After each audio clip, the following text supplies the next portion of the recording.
Et nous allons passer maintenant à la séquence table ronde. Merci d'accueillir sur notre scène Serge Granier, directeur du marché des entreprises du Crédit Agricole Touraine-Poitou, et ses invités Jean-François Porte et Julien Quesnel, cofondateurs d'Edgar Opticien.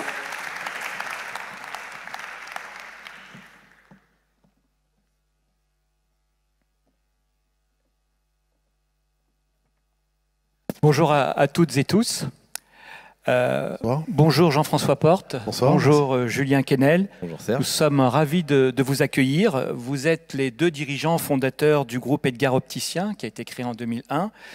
Lorsque vous êtes associés, vous avez fêté il y a 4 jours la 23e anniversaire de votre premier magasin à Tours. Pour autant, vous n'êtes pas un opticien, je dirais, ordinaire comme les autres, puisque vous avez placé au cœur de votre stratégie l'humain, que ce soit au niveau client comme collaborateur, et je vous propose d'en discuter. Mais avant cela, je vous propose de visionner un petit film pour vous présenter. Dès lors que vous poussez la porte d'une boutique Edgar, vous êtes chaleureusement accueilli comme un membre de la famille. Une famille d'opticiens engagés et passionnés, de commerçants indépendants proches de vous. Vivez l'expérience Edgar en toute convivialité, en toute sérénité, en toute simplicité. Prenez beaucoup de plaisir tout en prenant soin de votre santé visuelle. Derrière chaque sourire, l'attention, l'écoute, la considération animent les femmes et les hommes Edgar. Confiez-nous votre vue. Confiez-vous sur votre quotidien, votre personnalité, vos passions. Tiroir, ouvre-toi. Chaque opticien Edgar a le sésame nécessaire pour révéler les collections optiques et solaires de sa boutique. Amoureux des plus belles lunettes de créateurs, nous sélectionnons vos futurs coups de cœur. En pensant à chacun d'entre vous, à toutes les sensibilités, tous les âges, tous les regards, tous les styles, tous les genres. Opticiens indépendants, nous soutenons les lunetiers indépendants et vous proposons une majorité de lunettes fabriquées en France. Affirmez pleinement votre identité au travers de lunettes qui vous ressemblent. Votre opticien, une étape clé de votre parcours santé visuelle. Choisissez un opticien Edgar, expert et à votre écoute. Bénéficiez de sa maîtrise des meilleures technologies optiques. Professionnels de santé, nous nous engageons à prendre soin et corriger la vue de tous. Tailler, façonner, assembler, au sein de notre atelier, chaque pièce de vos lunettes requiert rigueur, précision et délicatesse. Jusqu'au grand jour, tout au long de l'année, tout au long de votre vie, nous sommes là, près de chez vous, pour vous et pour vos lunettes nécessitant des soins réguliers. Rejoignez notre communauté, cet esprit et cette culture que nous aimons vous partager. Notre raison d'être et notre mission, vous rendre fiers et heureux en vivant chaque jour l'expérience Edgar. Raison d'être, le mot a été prononcé.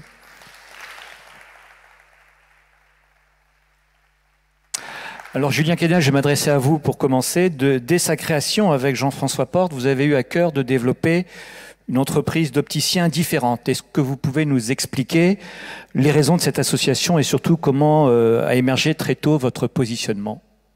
Oui, bonjour à tous. Merci tout d'abord de nous inviter ce soir pour cette grande cérémonie. En effet, notre aventure a débuté, notre belle aventure a débuté il y a maintenant plus de 23 ans. Avec l'idée, Jean-François et moi, de transmettre et de partager une culture de la lunette, notre passion des belles lunettes, autour de 2 piliers principaux que sont être un vrai professionnel de santé et d'être un vrai commerçant. Donc ça, tout notre travail, en effet, notre passion, fait que nous avons été toujours le soin d'être toujours différenciants et d'apporter une vraie expérience client, d'accord, à nos clients et à nos collaborateurs. Et aujourd'hui, le groupe s'est agrandi. Aujourd'hui, nous avons 25 magasins et nous sommes toujours en train de perpétuellement chercher à faire évoluer notre métier à travers une école que nous avons nommée Edgar Academy, et si bien que nous faisons évoluer sans arrêt nos process, etc. et notre développement. Dans le cadre de cette expérience client, la place de l'enfant s'est vite imposée également dans le cadre du parcours des clients traditionnels. Est-ce que vous en dire un peu plus, Jean-François? Oui, effectivement, il y a quelques années, une dizaine d'années, Julie et moi, on s'est posé la question de l'enfant et aujourd'hui, on est devenu un acteur incontournable sur l'équipement des enfants parce qu'en fait, équiper un enfant est un sujet assez important et assez pointu. L'équipement d'un enfant n'est pas fait simplement que pour voir, mais pour corriger aussi des défauts visuels souvent. Et l'enfant, en plus, a une morphologie qui est assez différente d'un adulte. Et donc, il faut vraiment des collections particulières. Et comme nous l'a dit Julien, on a une formation autour de l'enfant qui est très poussée pour que nos opticiennes et opticiens s'occupent au mieux des enfants, quoi. D'accord. Alors, fort de cette stratégie, je dirais, tournée client et collaborateur, il y a une date très importante dans l'histoire de l'entreprise, c'est 2019, qui a été un tournant pour l'entreprise, notamment sous l'impulsion de la loi Pacte, qui a créé effectivement le statut d'entreprise à mission. Est-ce que vous pouvez nous en dire un peu plus ? Oui, en effet, la loi Pacte nous a permis vraiment de graver dans le marbre toutes nos valeurs et toute notre mission que nous avions travaillé précédemment, qui est de rendre fiers et heureux collaborateurs et clients autour d'une expérience Edgar. Donc cette loi Pacte nous a permis vraiment de mettre en action tous nos cheminements et d'enfin concrétiser pas mal de choses autour de nos collaborateurs. Et donc en 2019, on est devenu la première entreprise d'optique en France à devenir entreprise à mission. Et pour ceux qui ne connaissent pas, dans les textes, une entreprise est là pour faire des dividendes, des bénéfices, c'est une obligation. Mais aujourd'hui, grâce à l'entreprise à mission, on doit inscrire dans nos statuts une raison d'être. Et notre raison d'être aujourd'hui est donc bien marquée dans le marbre, dans nos statuts déposés. Et cette raison d'être, on l'a vu tout à l'heure, c'est rendre fiers et heureux nos clients et nos collaborateurs à faire vivre l'expérience Edgar. Et autour de cette raison d'être, c'est-à-dire qu'aujourd'hui, toute décision qui doit être prise dans l'entreprise doit être automatiquement tournée autour de cette raison d'être. Et avec cette raison d'être, on a 3 actions aujourd'hui. On a ciblé 3 grandes actions. La première, c'est sensibiliser des populations en difficulté et des populations sensibles en France. Une deuxième, c'est s'intéresser à nos collaborateurs. On l'a vu aussi au Crédit Agricole, sont très intéressés par ça. C'est-à-dire aller au-devant de nos collaborateurs et s'en inquiéter, et voir que nos collaborateurs sont heureux de vivre et travailler chez nous. Et la troisième, c'est s'intéresser et d'aller au-devant des écoles et des étudiants pour notre métier. Je vois très bien. Donc finalement, cette raison d'être, c'est quelque chose qui nous parle, qui est très proche de notre propre raison d'être. Et c'est vrai que dans ce cadre-là, le Crédit Agricole Touraine-Poitou, par son statut de banque mutualiste et ses valeurs de proximité, de solidarité, d'utilité, je dirais, ça lui parle effectivement énormément. Donc les 3 engagements, vous les avez cités. Est-ce que vous pouvez nous donner, Jean-François, des exemples très précis sur chacun de ces engagements? Alors la première, c'est l'engagement d'aller s'occuper de populations en difficulté dites sensibles en France. Il y a des personnes en France qui ne vont pas dans le monde médical, qui n'ont pas la possibilité d'avoir des médecins ou d'aller... voilà. Donc nous, on est accompagnés par le Secours populaire, Secours catholique qui nous accompagne pour cibler ces populations-là, et on est soutenu par la Fondation des Silors du Soxilica. Et à Tours, on fait tous les ans 2 journées d'action dans des lieux bien spécifiques où les associations nous ciblent des gens. Et nous, on est là pour faire des examens de vue. On a un ophtalmo de la Fondation Essilor qui vient. On fait des examens de vue pour ces populations. Et on équipe aussi gratuitement ces personnes-là qui n'ont pas la possibilité soit d'aller en France voir un médecin ou de s'acheter des lunettes. Donc second engagement, mettre en place des conditions de travail qui donnent du sens à la mission de chacun dans l'entreprise. Oui. Avec Jean-François, nous avons toujours tenu à cœur de vraiment mettre nos collaborateurs au cœur de nos convictions. Donc ça, c'est vrai que ça nous a permis aussi de franchir encore un cap supplémentaire. Avec par exemple, on a des exemples concrets. On a par exemple mis en place des samedis tournants. Dans le commerce, on sait que c'est pas simple avec des samedis où on travaille, etc., à la vie de famille. Donc ça, on a mis ça en place cette année, des samedis tournants. On a mis aussi un directeur de réseau qui est au plus proche pour vraiment avoir une vraie proximité avec nos collaborateurs. Et du coup, même on a mis des questionnaires collaborateurs pour connaître vraiment l'état d'esprit de nos collaborateurs, leur qualité de vie au travail. Donc tout ça, c'est des choses qui apportent du sens en tout cas à nos collaborateurs et qui leur fait comprendre que une entreprise doit les respecter, doit les considérer, et c'est notre rôle. Troisième engagement, favoriser l'accès au métier de l'optique. Jean-François. Oui, il y a 5-6 ans, on a commencé à mettre un pied dans les écoles parce qu'on a tous des problèmes de recrutement et on a commencé à aller dans les écoles d'optique et on s'est aperçu qu'on s'est retrouvé face à des étudiants qui étaient assis sur des bancs d'école et qui se demandaient pourquoi vraiment ils étaient là et qu'est-ce que c'est ce métier? Est-ce que c'est vraiment un beau métier?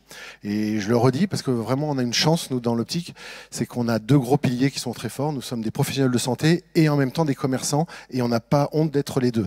Et ça marche bien, donc c'est chouette. Et donc, du coup, là aujourd'hui, on a une mission en France d'aller auprès de toutes les écoles et d'aller redonner du sens à ce métier. C'est notre mission. On se donne cette mission-là de bien réexpliquer aux jeunes qu'on a un super métier et d'y rester surtout.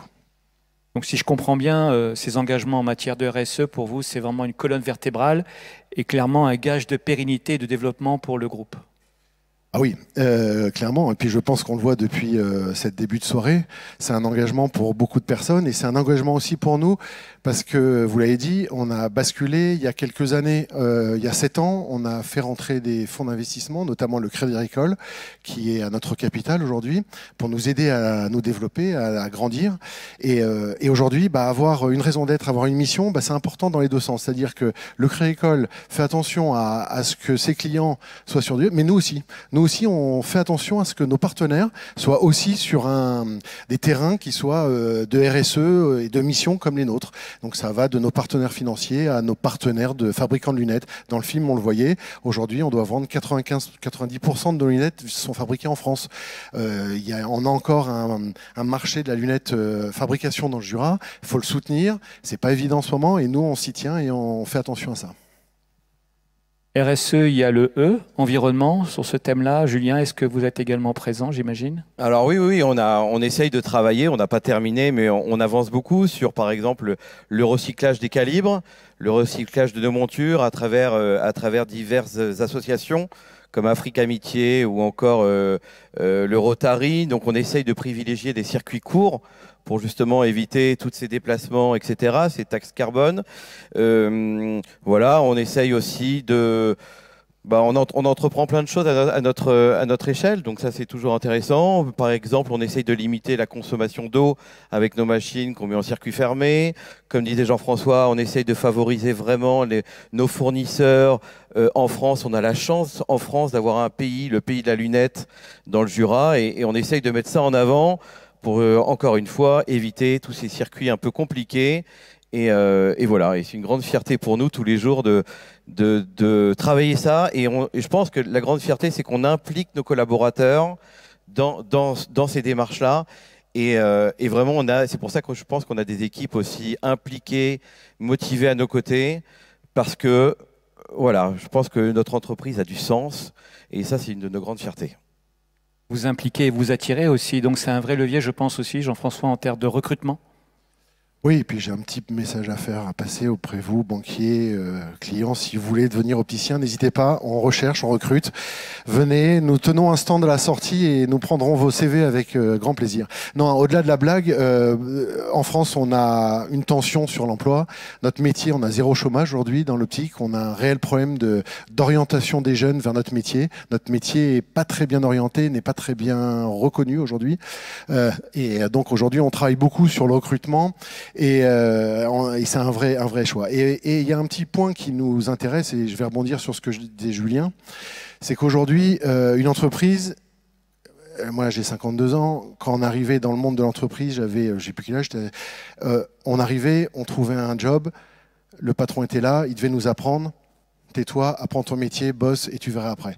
Là aujourd'hui, en 2020, depuis quelques années, surtout la sortie de Covid, a changé beaucoup de choses chez les jeunes. Et nous, dirigeants, on doit vraiment s'adapter à ça. C'est-à-dire qu'il ne faut pas rester bloqué à se dire le jeune, il est en face de moi, il a des attentes, mais je lui réponds pas, je l'ignore ses attentes et ses besoins. Et un jeune aujourd'hui, quand il rentre dans un entretien d'embauche, c'est pas oui, d'accord, je me tais, je bosse et je verrai après. Non, il arrive à l'entretien et il demande des choses. Et ces demandes, des fois, il faut oser savoir dire non et savoir dire oui aussi. C'est-à-dire qu'il y a un vrai engagement derrière ces jeunes, leur dire oui, mais il y a quelque chose de caché derrière, c'est que ces jeunes arrivent en disant « mais moi j'ai envie d'apporter quelque chose à l'entreprise ». Et là, nous dirigeants, si on n'écoute pas ça, ça fonctionne pas et ils nous quittent. Donc aujourd'hui, est-ce que c'est grave? Est-ce que c'est important? Est-ce que c'est grave qu'un jeune doive apporter quelque chose à l'entreprise? Non, c'est génial. C'est des forces vives. Julien l'a pas dit, mais on a 215 collaborateurs aujourd'hui. Le groupe Edgar, c'est pas Julien et moi. C'est 215 briques qui fabriquent un groupe. C'est 215 collaborateurs qui on interroge beaucoup, qu'on fait travailler. Et ça donne du sens. Parce que du coup, dans un entretien d'embauche, aujourd'hui, quand ils arrivent, ils demandent « et vous alors? Vous faites quoi pour nous? Qu'est-ce que vous allez faire pour moi en matière de formation? Et qu'est-ce que vous allez faire pour la société? Est-ce que vous faites des choses, RSE, etc. » Et c'est devenu un élément vraiment fort aujourd'hui. Donc ça, c'est important. Oui, cette sensibilisation qu'ils ont, il faut mettre ça au service de notre entreprise. Et c'est important, je pense, dans tous les domaines. Donc, On est bien d'accord, et moi qui côtoie beaucoup d'entreprises, il n'y en a pas une seule qui ne parle pas de RSE et d'utilisation dans le cadre de sa politique de recrutement et de valorisation. Donc c'est clairement devenu une problématique qui est extrêmement forte. Merci messieurs beaucoup pour ce témoignage qui est riche en enseignements, qui illustre surtout parfaitement en quoi, je dirais, la politique responsabilité sociale et environnementale d'une entreprise est un vrai levier pour son développement et tout simplement sa pérennité, avec un rôle là aussi important que peut tenir le Créécole en accompagnant tous ces mouvements avec nos clients. Et donc, je vous remercie beaucoup pour ce témoignage.